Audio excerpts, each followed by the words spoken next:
Hello friends, मैं हूं CA रुचि गोयल। हर बार की तरह इस बार भी एक बहुत इंपॉर्टेंट अपडेट लेके मैं आपके पास आई हूं। ये अपडेट है उद्योग आधार पे उद्यम रजिस्ट्रेशन पे।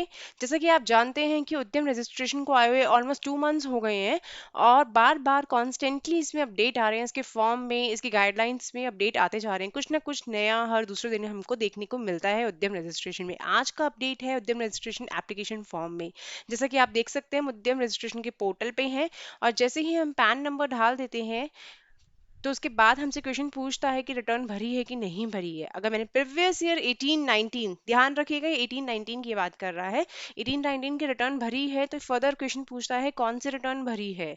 और इसके साथ साथ अभी नोट भी आ गया है, तो आप समझ सकते हैं ये मैंने वीडियो स्पेशली इसी पे बनाई है कि जैसे कि हमारे क्वेरीज थी कि अगर मैंने ITR 4 भरी है तो मुझे क्या करना होगा, क्योंकि वहां तो मैं डिक्लेयर ही नहीं करता अपनी अपने एक्सपेंसेस को, अपने डिप्रिसिएशन को, अपनी मशीनरी की वैल्यू को मैं डिक्लेयर ही नहीं करता, तो मुझे कैसे वो फिल करनी पड़ेगी। इंपॉर्टेंट क्लेरिफिकेशन इन्होंने दे दिया है फाइनली कि if ITR has not been filed for previous year 18-19 for some reason और it has been filed in ITR 4 form, नहीं भरी हो चाहे ITR फॉर्म में भरी हो, आपको सेल्फ डिक्लेयर करना है डेटा।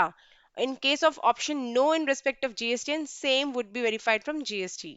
अगर नो है, GST नहीं है, तो वेरीफाई होगा GST डिपार्टमेंट से कि है कि नहीं है आपके पास। ऐसा नहीं है कि आपने यहाँ पे तो नो कर दिया और आपके पास GST रजिस्ट्रेशन है, नहीं है तो ही यहाँ नो करना है, अदरवाइज ये डिपार्टमेंट से वेरीफाई करेंगे कि आपके पास रजिस्ट्रेशन है कि नहीं है। तो ITR पे इंपॉर्टेंट पॉइंट था जो इन्होंने क्लियर कर दिया, रिटर्न ही नहीं भरी है तो आपको सेल्फ डिक्लेयर करना है। इसी के साथ साथ और भी बहुत सारे चेंजेस हैं जो मैं आपको दिखाने वाली हूँ, आप देख सकते हैं। जैसे ही मैं फर्दर डिटेल्स डालती हूँ तो ये पूछता है कितनी ओनरशिप है और साथ में बोलता है प्रोप्राइटरशिप को अगर हम छोड़ दें, बाकियों की ओनरशिप हमको डिफाइन करनी है। तो आप देखिए, ये भी नई चीज आई है कि कितनी ओनरशिप है MSME की।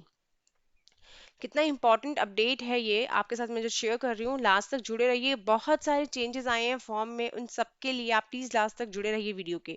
इसके साथ साथ जब मैं फर्दर डिटेल्स डालती हूँ तो वो मुझसे पूछता है कि आपका प्लान जो है, आप देखिए ये भी एकदम नया अपडेट है। सेल्फ डिक्लेरेशन बेसिस पे आपको बताना है कि आपके प्लान का नेम क्या है। पहले नेम ऑफ द प्लान नहीं मांगता था, सिर्फ लोकेशन ऑफ द प्लान मांगता था। अब ये आपसे नेम ऑफ द प्लांट भी मांग रहा है कि आपके प्लांट का नेम क्या है, और आप एडिशनल यूनिट्स भी ऐड कर सकते हैं। तो बहुत इंपॉर्टेंट अपडेट है ये भी आपके लिए। इसी के साथ साथ जो मैं नेक्स्ट इंपॉर्टेंट बात पे आपको ले जा रही हूँ वो है ये वाला अपडेट, ये नोट जो नया ऐड हुआ, ये पहले बिल्कुल भी नहीं था कि कौन सा डेटा कैसे प्री फिल होगा, ये भी बता दिया इन्होंने। तो आप देख सकते हैं, since you have PAN, your written down value and total turnover would be auto filled from your ITR। अगर ITR जो फाइल की है वो 3, 5 एंड 6 हुई है, if the same has been filed for relevant previous year. If it has not been filed in that previous year, then these boxes may be filled on self-declaration basis. In case the ITR 4 form is filed, your total turnover would be auto-filled, but written down value would have to be filled on self-declaration basis.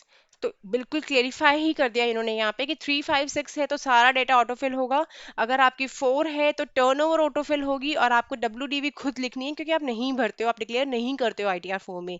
You may avail of exports benefits if you have expose declare on GST। जैसे पहले भी मैंने आपको अपनी एकदम first video पे बताया था, आप उस वीडियो को आई बटन पे जाके देख भी सकते हैं।